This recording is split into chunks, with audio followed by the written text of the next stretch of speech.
राहुल गांधी की आपत्ति के बावजूद ज्ञानेश कुमार को भारत का मुख्य चुनाव आयुक्त नियुक्त कर दिया गया है। प्रधानमंत्री नरेंद्र मोदी की अध्यक्षता में 3 सदस्यों वाली समिति की बैठक में सोमवार को यह फैसला किया गया। ज्ञानेश कुमार कल यानी कि बुधवार 19 फरवरी को मुख्य चुनाव आयुक्त की जिम्मेदारी संभालेंगे। कानून मंत्रालय ने सोमवार रात को ही इससे जुड़ी अधिसूचना जारी कर दी है।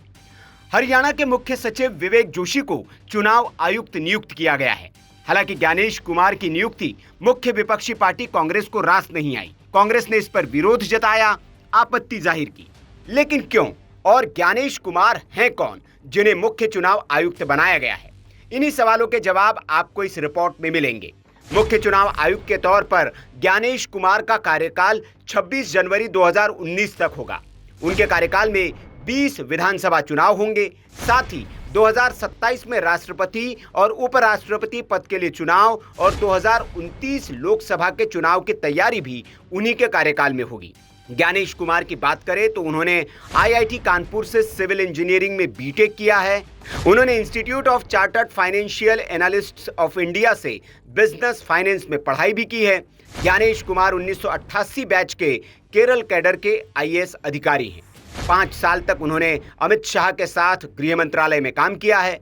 मई 2016 से लेकर सितंबर 2018 तक वे गृह मंत्रालय में संयुक्त सचिव रहे। उसके बाद सितंबर 2018 से लेकर अप्रैल 2021 तक वे इसी विभाग में अतिरिक्त सचिव के पद पर थे।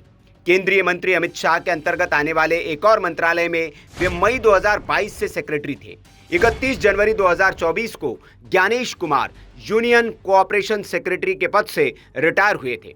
इसके 2 महीने बाद 14 मार्च 2024 को उन्हें चुनाव आयुक्त बनाया गया था। 15 मार्च को उन्होंने कार्यभार संभाला और उसके अगले ही दिन लोकसभा चुनाव के कार्यकाल की घोषणा हुई थी। अतिरिक्त सचिव के पद पर रहते समय ज्ञानेश कुमार जम्मू कश्मीर के मामलों को देख रहे थे। अगस्त 2019 में अनुच्छेद 370 को रद्द करने की घोषणा की गई थी। अनुच्छेद 370 को रद्द करने का कानून जब लाया जा रहा था, उस वक्त वे गृहमंत्री अमित शाह के साथ लगातार संसद में आते थे। अंग्रेजी अखबार इंडियन एक्सप्रेस की एक रिपोर्ट के मुताबिक नरेंद्र मोदी सरकार का ज्ञानेश कुमार में एक नौकरशाह के तौर पर भरोसा इस तथ्य से ही पता चलता है कि न केवल उन्हें गोपनीय विधायकों में से एक जम्मू कश्मीर पुनर्गठन विधेयक को तैयार करने की जिम्मेदारी दी गई थी, बल्कि वे राम जन्मभूमि तीर्थ क्षेत्र ट्रस्ट के गठन में भी शामिल थे। इसी रिपोर्ट के मुताबिक कोऑपरेशन सेक्रेटरी के उनके कार्यकाल के दौरान मल्टी स्टेट कोऑपरेटिव सोसाइटीज संशोधन विधेयक 2023 पास किया गया था, जिसका लक्ष्य कोऑपरेटिव सेक्टर में पारदर्शिता और जवाबदेही को बढ़ाना था।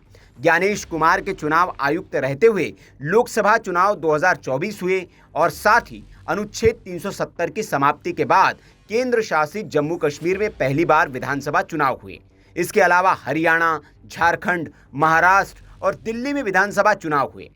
ये तो रही ज्ञानेश कुमार के बारे में जानकारी, लेकिन सवाल ये कि विपक्ष और खास तौर पर कांग्रेस इनका विरोध क्यों कर रही है। तो आपको बता दें कि सोमवार शाम जब इनके नाम का ऐलान हुआ तो कांग्रेस के वरिष्ठ नेता और सुप्रीम कोर्ट के वकील अभिषेक मनु सिंघवी ने प्रेस कॉन्फ्रेंस की और कहा, मोदी सरकार मुख्य चुनाव आयुक्त के चयन के लिए 2023 में जो नया कानून the chief election commissioner and other election commissioner act लेकर आई है, इसे सुप्रीम कोर्ट में चुनौती दी गई है।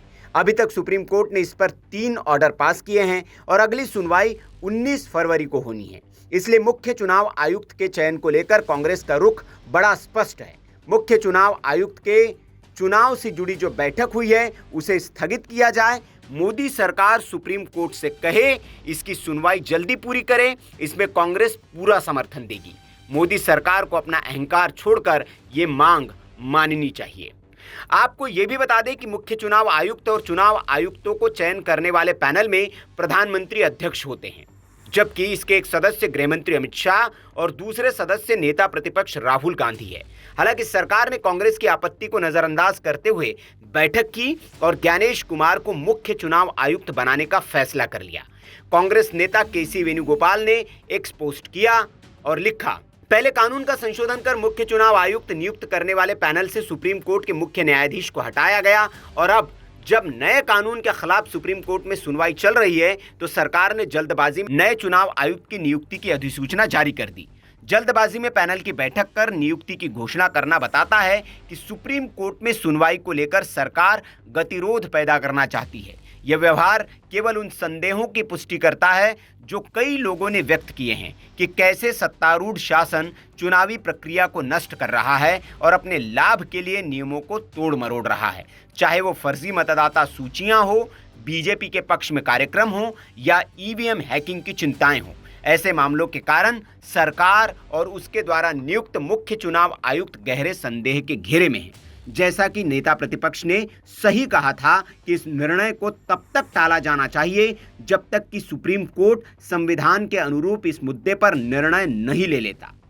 दरअसल ये पहली बार है जब मुख्य चुनाव आयुक्त का चयन मुख्य चुनाव आयुक्त एवं अन्य चुनाव आयुक्त नियुक्ति सेवा की शर्तें और पदावधि अधिनियम 2023 के तहत हुआ है। इससे पहले बीते साल ज्ञानेश कुमार और सुखबीर सिंह संधू को नए कानून के तहत चुनाव आयुक्त चुना गया था। इस नए कानून में पहले मुख्य चुनाव आयुक्त और चुनाव आयुक्तों की नियुक्ति सरकार की सिफारिश पर राष्ट्रपति करते थे। यह नया कानून सुप्रीम कोर्ट के मार्च 2023 के उस फैसले के बाद आया है जिसमें यह अनिवार्य किया गया था कि चयन पैनल में प्रधानमंत्री, लोकसभा नेता प्रतिपक्ष और भारत के मुख्य न्यायाधीश होंगे। कोर्ट ने कहा था कि यह आदेश तब तक रहेगा जब तक कि संसद इस पर कानून न बना दे। केंद्र सरकार ने कानून लाकर इस पैनल में मुख्य न्यायाधीश की जगह केंद्रीय मंत्री को दे दी।